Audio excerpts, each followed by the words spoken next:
My philosophy was a very simple one. And this is where I think film plays a big part in my life. Rudy was one of my favorite films growing up. But after watching that film, I come to understand if I could work that hard every day, being blessed with the physical tools that I have, what would my career be? And I made a promise to myself from that day that I was going to work that hard every single day so that when I do retire, I have no regrets. And that was the most important thing for me, is to leave no stone unturned, get better every single day. And if I lived that way, then over time, I'd have something that was beautiful. But that was my philosophy. It seems like a pretty simple one, but if you live your life to just get better every single day, and do that for 20 years, what do you have? Yeah, well, Phil introduced meditation to us when he came to our team in 99, 2000. And it was something that I instantly gravitated to because I could see the effects. Right? When I used to watch, studying the games, the Bulls teams, and watching their demeanor, watching their composure, playing in a tough place like Utah during the finals and being down 17. But everybody was like this. You couldn't tell if they were down 17 or up 20 or a tie game, and it never changed. And I was wondering why the hell that is.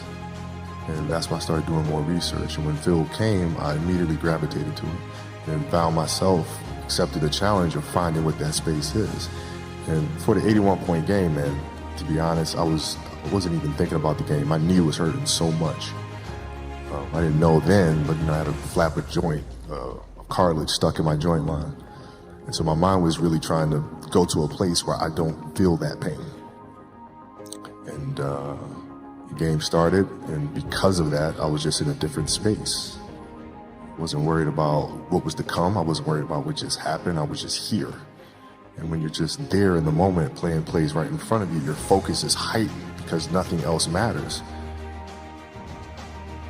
Well, here's why practice was important to me. Not from just the standpoint that I enjoyed playing. I enjoyed being there. I enjoyed getting better. But as a leader of a team, it's also your responsibility to elevate the rest of the guys.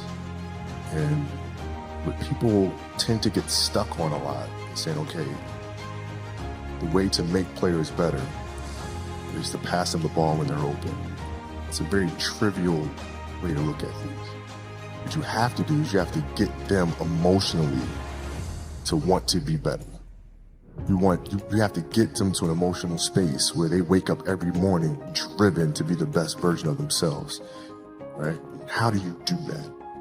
And in practice, for me, it was a chance to drive them, to challenge them, right? And this is where you have to know your teammates, because if it's late, we just had a back-to-back and we had practice the next day and you show up, guys don't feel like going through the motions, don't feel like practicing. It's important to know each and every one of them individually, personally, because then you know what nerve to touch. Some guys, it's like, okay, come on, let's, you can do this. That'll get them going. Other guys, no. You got to figure out what button to push. Powell was always Spain. If I tell them how they lost in a gold medal to us and how they're going to lose again, how I'm going to beat your ass in practice just like I beat you in a gold medal game, he'd hate that. He'd hate that. But that's what practice was. You have to drive them. You absolutely have to. And if practice is more intense and harder than a Game 7 will be, then a Game 7 will be easy. But if it's not, then that's when teams start folding and capitulating. I always dreamed as a kid that, it was possible to score 80 or 90 or 100. I always just had a dream. Like sometimes you lay down in bed and you visualize things.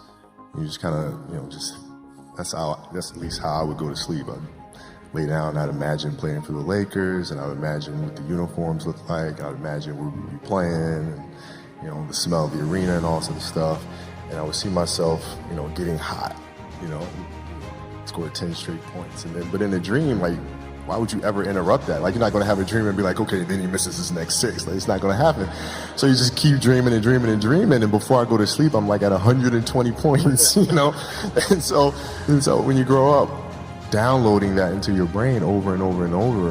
And then, that summer, I made 1,000 shots a day. 1,000, right? That's on top of weight training and my conditioning.